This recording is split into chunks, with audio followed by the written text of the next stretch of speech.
नमस्कार दोस्तों, स्वागत है आपका एक बार फिर से आपके अपने YouTube चैनल कंपटीशन प्रिपरेशन पे। आई होप आप सारे बहुत अच्छे होंगे और अच्छे से पढ़ाई भी कर रहे होंगे। इस वीडियो में हम CGL Tier 1 2023 24 जुलाई फर्स्ट शिफ्ट मैथ्स के सोल्यूशन पे बात करने वाले हैं। 25 प्रश्न है और आपका टाइम भी वेस्ट ना हो, मेरा टाइम भी वेस्ट ना हो। आपका टाइम ज़्यादा इंपॉर्टेंट है। अच्छे प्रश्न नोट करते हुए 25 प्रश्नों को 25 से कम टाइम में करेंगे। टॉप 100 क्वेश्चंस या टॉप 110 के अराउंड जो टॉप अच्छे क्वेश्चंस हैं पूरे CGL 39 शिफ्टों में 975 प्रश्नों में से मैं वो अलग कर रहा हूँ। 35 प्रश्न प्रोवाइड कर चुका हूँ, बाकी भी जल्दी प्रोवाइड कर दूंगा, तो वो भी चेक कर लेना। हालांकि नोट्स अच्छे प्रश्नों को अभी से बनाते हैं, वो रिवीजन के लिए आपके लिए उपयोगी होगी। ठीक है, तो चलो स्टार्ट करते हैं। एग्जाम टाइम में रिवीजन करना होगा तो वो वीडियो देख सकते हैं। ठीक है, क्या कहा गया जनवरी 2022 में कीर्ति ने एक EMI पे करा जो उसके 22% था सैलरी का। उसने रिमेनिंग सैलरी शॉपिंग, ग्रोसरी की और क्लॉथ्स पे 7:5 में डिवाइड कर दी। 18,200 रुपये शॉपिंग के लिए खर्च किया, क्लॉथ्स के लिए, और फरवरी में उसकी सैलरी 16% बढ़ गई। तो आपसे कहा गया what was her salary in February. देखो सिंपल सी बात है, 22% अगर वो खर्च कर चुकी है, अब उसके पास बचे 78%। 78 को 7 और 5 के रेशियो में अगर डिवाइड करेंगे, यानी कि 78 को अगर हम 7:5 के रेशियो में डिवाइड करें तो एक रेशियो, देखो 12 रेशियो बराबर 78 हो जाएगा, यानी एक रेशियो बराबर 6.5 आएगा। तो हम जो इस पे खर्चा करेंगे वो 6.5 गुना करेंगे, 6.5 गुना 7 का और 6.5 गुना 5 का। ये खर्चा है आपका ग्रोसरी पे, यह है क्लॉथिंग पे। क्लॉथिंग पे खर्चा कितना हो जाएगा, 5 का 6.5 पर, मतलब 5 का 6.5 गुना, यानी कि 32.5% हम क्लॉथिंग पे खर्च करते हैं, जो कि 18,200 के बराबर है। 18,200 के बराबर है। ठीक है, 18,200 के बराबर है। किसी संख्या का 32.5% 18,200 के बराबर है। तो आपसे कहा गया कि पहले 100% निकालो। 100% कितना हो जाएगा, 18,200 गुणे 100/32.5 या 1000/325। ये हो जाएगी उसकी सैलरी जनवरी में। फरवरी में उसकी सैलरी कितना बढ़ गई है, 16%। 16% बढ़ने का मतलब 116/100 हो गई। 116/100 को 29/25 लिख सकते हैं। तो ये उसकी फरवरी की सैलरी हो जाएगी।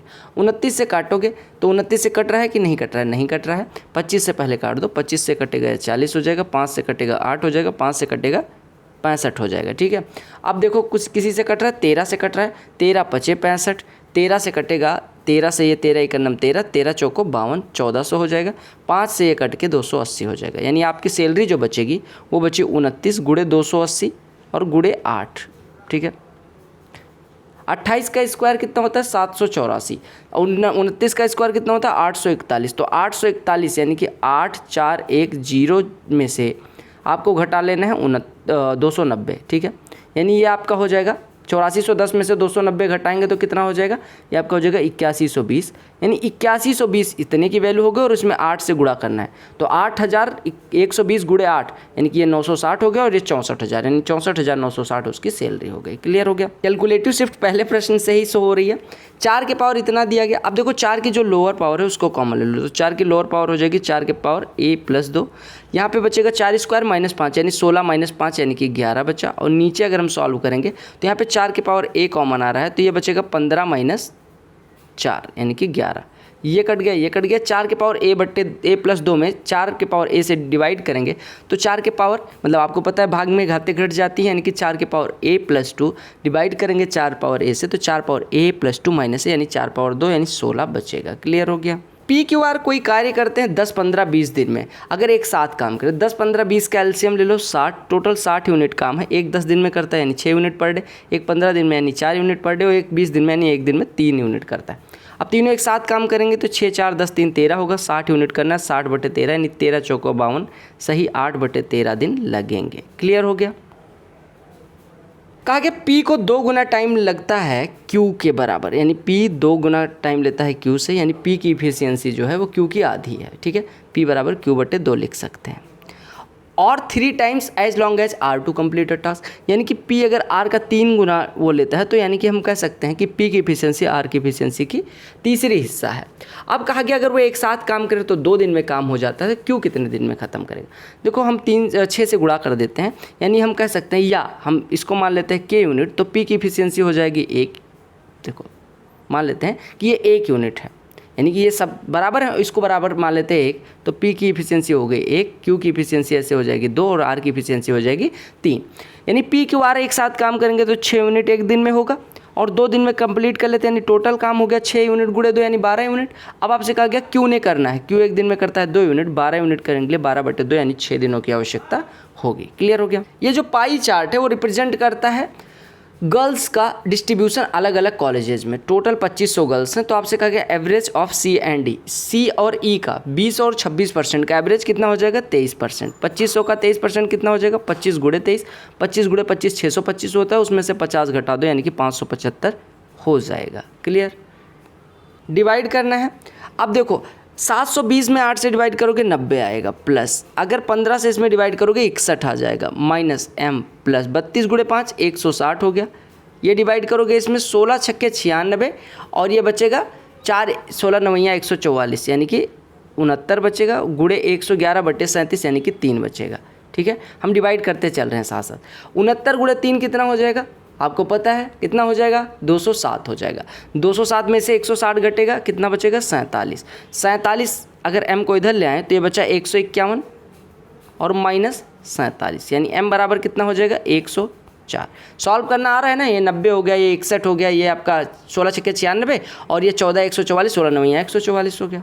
कहा गया ratio of length and width of a certain rectangle 3:2 है। एरिया देखो अगर 3 लंबाई माने 2 चौड़ाई माने तो इसका एरिया 3 गुणे 2x² यानी कि ये बराबर 150 है, यानी 6x² बराबर 150, x बराबर हो गया 5। अब पेरीमीटर कहा गया तो पेरीमीटर हो जाएगा 2 टाइम्स ऑफ 3x + 2x यानी 2 टाइम्स ऑफ l + b यानी 2 टाइम्स ऑफ 5x यानी 10x हो जाएगा, और x बराबर 5 है तो पेरीमीटर कितना हो जाएगा 50। क्लियर हो गया। देखो ये प्रश्न करने में कुछ टाइम नहीं लगना चाहिए। 500 मीटर पे एक चोर एक पुलिस वाले को देखता है, ये चोर है ये पुलिस वाला देखता है इसे। पुलिस 20 के स्पीड से या 17 के स्पीड से, यानी इनकी रिलेटिव स्पीड 3 किलोमीटर प्रति घंटे। अब 3 किलोमीटर प्रति घंटे अगर वो रिलेटिव स्पीड से दौड़ते हैं यानी कि 60 मिनट में 3000 मीटर। ठीक है, 3000 मीटर तो कहा गया 8 मिनट में, यानी इसका 7.5वां हिस्सा, तो 7.5 से डिवाइड करेंगे तो ये 400 मीटर 8 मिनट में कवर कर लेगा। दूरी थी 500 मीटर इनके बीच की, तो 8 मिनट में अगर 400 मीटर कवर कर ली यानी यहाँ कहीं पुलिस वाला पहुँच गया, यानी अब इसके बीच की दूरी कितनी बची 500 - 400 यानी कि 100 मीटर। क्लियर हो गया। अरे देखो रिलेटिव स्पीड 20 - 17 ही तो होगी, यानी कि 3 किलोमीटर प्रति घंटे, यानी 60 मिनट में 3000 मीटर, 60 मिनट में 3000 मीटर यानी 1 मिनट में 50 मीटर, तो 8 मिनट में 400 मीटर, 8 मिनट में 400 मीटर तो इनके बीच की दूरी 400 मीटर कवर होगा। अब एक स्कूल के अलग अलग क्लास में कितने स्टूडेंट हैं वो दिखाए गए हैं। ठीक है, कहा गया maximum difference is the number of students in any 2 classes is what % of number of student in class 7, यानी कि मैक्सिमम डिफरेंस किन्हीं 2 क्लासेस के बीच का मैक्सिमम। अगर मैक्सिमम डिफरेंस निकालना तो सबसे ज़्यादा में से सबसे कम वाला घटाएंगे। सबसे ज़्यादा तो 68 है और सबसे कम यहाँ पे अगर देखें तो 44 है, तो दोनों का डिफरेंस कितना हो गया 24। और ये जो 24 है ये पूछा गया क्लास 7 का कितना % है, यानी 68 का कितना % है, तो आप कहेंगे 4 छक्के 24, 4 17 गुणे 100 लगा देंगे, 17 छक्के 102 यानी 6 से थोड़ा कम, यानी कि परसेंटेज में 36 से थोड़ा कम 35% के अराउंड होगा। क्लियर। कहा गया कि डी एक जीवा है, के डी एक सेकेंड है। देखो डी एक जीवा है, के डी सेकेंड है। सेकेंड मतलब छेदक रेखा, ये के डी ई कोई छेदक रेखा है। के डी बराबर 9 दिया गया, डी बराबर 7 दिया गया। के एच एक टेंजेंट है, के एच एक टेंजेंट है, तो आपसे कहा गया के एच की लंबाई निकाल। देखो सेकंड टेंजेंट थ्योरम यानी कि स्पर्श रेखा छेदक रेखा प्रमेय कहती है कि जो टेंजेंट होगा उसका स्क्वायर बराबर होगा के डी इंटू के ई, के डी इंटू यानी बाहरी भाग छेदक रेखा का गुणे पूरा भाग। ठीक है, के डी इंटू के ई। स्टार बैच वाली अगर वृत्त की क्लास देखोगे आपको मज़ा ही आ जाना है। तो के एच स्क्वायर निकालना था। ठीक है, तो के एच स्क्वायर मैंने लिखा है यहाँ पे, थोड़ा सा आप ध्यान देना। के एच स्क्वायर बराबर इतना। अब के एच स्क्वायर बराबर कितना, के डी स्क्वायर, यानी कि के डी स्क्वायर नहीं के डी गुणे 9, ये 9 हो गया, और गुणे 16, 9 गुणे 16 144। के एच स्क्वायर अगर 144 है, के एच कितना हो जाएगा 12। तो आपको निकालना है A square plus B square plus C square minus. अब देखो अगर मैं इसमें हाफ से मल्टीप्लाई कर दूँ तो ये बनेगा 2a square 2b square 2c square 2ab 2bc 2ca, जिसको हम लिख सकते हैं a माइनस बी का होल स्क्वायर। ये रट लेना, b माइनस सी का होल स्क्वायर, ये याद ना करना पड़े वहाँ पे, प्लस c माइनस a का होल स्क्वायर। ठीक है, जिस रास्ते पे चल रहे हो ना बेटा बहुत पछताओगे। ये वाला बापू का डायलॉग है कि ये ना करना याद ना रहे, ये याद होना चाहिए। अब आपको पता है ये कब यूज करेंगे, जब ए बी सी की वैल्यू दी हो और ए बी सी की वैल्यू पास की हो। तो a माइनस बी का स्क्वायर यानी a माइनस बी का स्क्वायर 1 का स्क्वायर प्लस b माइनस सी का स्क्वायर 1 का square plus c minus a का स्क्वायर 2 का स्क्वायर 4, 4 2 6 में 2 से डिवाइड करना है 3। देखो आपको निकालना है 2 कॉट थीटा बराबर 3 दिया गया। अब देखो कॉट थीटा अगर 3, 2 कॉट थीटा 3 है, कॉट थीटा 3/2 हो गया, यानी ये 3 है ये 2 हो गया, तो ये कितना हो जाएगा अंडर रूट में 13 हो जाएगा। अब देखो साइन थीटा कितना हो जाएगा 2/√13। साइन थीटा कितना हो जाएगा मेरे भाई, साइन थीटा कितना हो जाएगा 2/√13, तो √13 साइन थीटा कितना हो जाएगा 2 हो जाएगा। क्लियर, यानी ये लिखा है 2 - 3 tan थीटा कितना हो जाएगा, अगर tan थीटा 2/3 है तो 3 tan थीटा 2 हो जाएगा। अब ये अंश की वैल्यू अगर 0 हो गई तो किसी से भी डिवाइड करो, आपका उत्तर गोला ही आना है। इतना कठिन प्रश्न देख के मुझे चक्कर आ जाता है। 4 10 माइनस का प्लस का, यानी कि 10 - 1 ये 9 हो गया, 9 6 में से कटेगा -3, माइनस आगे लगा हुआ यानी प्लस का, 9 3 12 हो गया, यानी आपका लिखा 22 - 12 डिवाइडेड बाई 2 मल्टीप्लाइड बाई 3। 12 2 से डिवाइड करेंगे 6 3 18, 22 में से 18 कटेगा 4। 1 मीटर लंबी पाइप है, inner diameter equal to outer radius है, अंदर का व्यास बाहरी त्रिज्या के बराबर है, ये दिया गया। कहा गया कितना मटेरियल लगेगा, यानी आपको निकालना है वॉल्यूम मेटल का वॉल्यूम, मतलब इस तरह से आपकी पाइप है, ठीक है, इसकी आउटर रेडियस है और कुछ इनर रेडियस है। इनर रेडियस मतलब ये वाला जो ब्लैक वाला हिस्सा है, इसकी रेडियस स्मॉल आ रहा है, इसमें पानी रखना है, यानी इसका वॉल्यूम दिया गया, जो पानी आ सकता है इसका वॉल्यूम दिया गया, यानी pi into r² into h की बराबर दी गई आपको 28/7। आपसे कहा गया टोटल कितना मेटल लगेगा। मेटल लगना मतलब कि खोखले बेलन का वॉल्यूम ये होता है pi into R² minus r² into h, ये आपको निकालना है, ठीक है। अब आप फटाफट कैलकुलेट कर लो, पाई से ये 4 हो गया, r² इंटू h की वैल्यू 1 है, यानी r बराबर हो गया 2, r बराबर 2 हो गया, इसमें पुट कर दें तो पाई 22/7, डायमीटर ये देखो h 1 into r² minus r² यानी कि 3r² होगा, यानी 3, अरे ये इसकी value 4r², capital R² 4r² minus r² यानी 3r², तो 3 इंटू r की वैल्यू 2, तो ये 4 हो जाएगा, यानी 22 8 176/7। 7 से काटेंगे 22 गुणे 12, 22 गुणे 12 कितना हो जाएगा, 22 गुणे 12 हो जाएगा 264/7। 7 से कटेगा 7 या 21, ये 5 54 बचेगा, 7 7 49, 7 7 49, इतना हो जाएगा। तो ये बढ़िया प्रश्न था। कोई धन कितने मतलब पहली चीज़ तो दिया गया कि 4 गुना हो जाता है, 4 गुना मतलब 300% इंटरेस्ट मिल जाता है 12 साल में, रेट ऑफ इंटरेस्ट 25% हो जाएगा। कहा गया एक स्कूल में कुछ फंक्शन हुआ जिसमें जूनियर से 325 रुपये लिए गए, सीनियर से 400 रुपये। 80 स्टूडेंट थे जूनियर स्कूल से और कंबाइंड एवरेज जो था वो 352 था। देखो 325 जूनियर वाले लिए गए, सीनियर से 400 रुपये लिए गए और ओवरऑल एवरेज आया 352।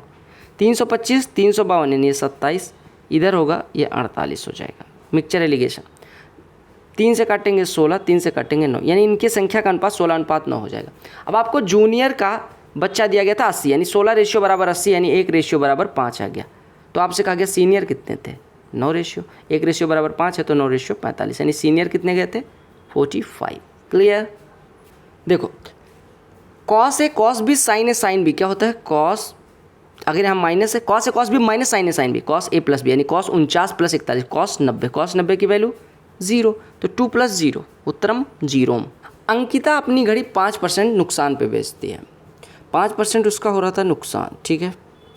300 रुपये अगर ज़्यादा ले लेती तो उसे 5% का फ़ायदा हो जाता। 300 रुपये अगर वो ले लेती तो उसका 5% का फ़ायदा, पहले 5% बैक जा रही थी, अब 5% आगे, यानी डिफरेंस 10%, यानी CP का 10% 300 है तो CP कितना हो गया 3000, 10% 300 यानी 3000। अब 5% लॉस पे बेच रही थी, यानी कि 150 के नुकसान पे बेच रही थी, यानी 2850 का पहले बेच रही थी। गुड प्रश्न ना, अच्छा प्रश्न है, बिल्कुल बिल्कुल बिल्कुल बिल्कुल मेरे भाई। देखो a² - b² अगर ऊपर लगाओगे a - b यानी p - q + r into a + b यानी p + q - r, नीचे लगाओ सेम चीज़ p + r - q और p + r + q बचेगा, यानी आपका कट पिट के आ गया p + r - q, p + r - q। Similarly अगर यहाँ पे देखें तो ये बचेगा q - p + r, q + p - r, बोलो क्लियर है, बटे में p + q - r और p + q + r, क्लियर है। क्या कटेगा p + q - r, p + q - r cut गया। तीसरा पद लिखते हैं a + b a minus b r minus b plus q, ठीक है। ए प्लस बी यानी q plus r plus b, a minus b q plus r minus b, क्या cut गया देखो, r plus b minus q, r plus b sorry r minus b plus q, ये cut गया। अब देखो तीनों जगह हर में पी क्यू आर बच रहा है, तो एक में कर लो, यानी बचा p plus Q plus r, और सबका हर एक साथ अंश एक साथ ले लो। तो यहाँ पे पहला वाले का p plus q minus r, दूसरे वाले का q minus p plus r, तीसरे वाले का r plus p minus q. बोलो क्लियर है। अब जो कट पिट रहा है उसको काट पीट दो। देखो पी से पी कट गया, क्यू से क्यू कट गया, आर से आर कट गया, यानी आपका बचा कितना P plus Q plus R बटे P plus Q plus R. Answer 1। कहा गया length of each side of a triangle is 12 centimeter. कहा गया लेंथ ऑफ सर्कम रेडियस। अब देखो ईच साइड यानी कि इक्विलेटरल ट्राइंगल हो गया। इक्विलेटरल ट्राइंगल के लिए जो रेडियस सर्कम रेडियस होती है वो होती है साइड अपॉन √3, इनर रेडियस होती है साइड अपॉन 2√3, इसकी वैल्यू होती है अपॉन √। तो 12 बटे √3 यानी कि 4√3 सर्कम रेडियस यानी कि परिवृत्त की त्रिज्या हो जाएगी। एक दुकानदार अपनी वस्तुओं को 20% ज़्यादा बढ़ा के रखता है, यानी 50 का खरीदता है तो 60 रखता है, और 15% का डिस्काउंट देता है, यानी कि 15%, 60 का 10% 6, 5% 3, 15% 9, 9 कम कर देगा तो कितने में बेचेगा 51, 50 में खरीदा 51 बेचा, एक का प्रॉफिट 50 पे 2%। कहा गया length of a cord drawn at distance of 21 centimetre from centre of circle, यानी कॉर्ड है 21 सेंटीमीटर पे ड्रॉ की गई, ये सेंटर ओ है। इस 40, अगर ये 40 है तो इस अगर परपेंडिकुलर ड्रा करेंगे तो ये बाइसेक्ट करेगा, यानी ये 20 हो जाएगा, ये 20 हो जाएगा। राइट एंगल ट्रायंगल ये 21 ये 20, तो ये कितना हो जाएगा 29, क्योंकि 21 20 29 ट्रिपलेट बनाते हैं, तो रेडियस कितनी हो गई 29। क्लियर। एक चोरमैन एक पुलिसमैन को देखता है। चोरमैन की स्पीड कितनी है 6 है, और पुलिसमैन की स्पीड 8 है।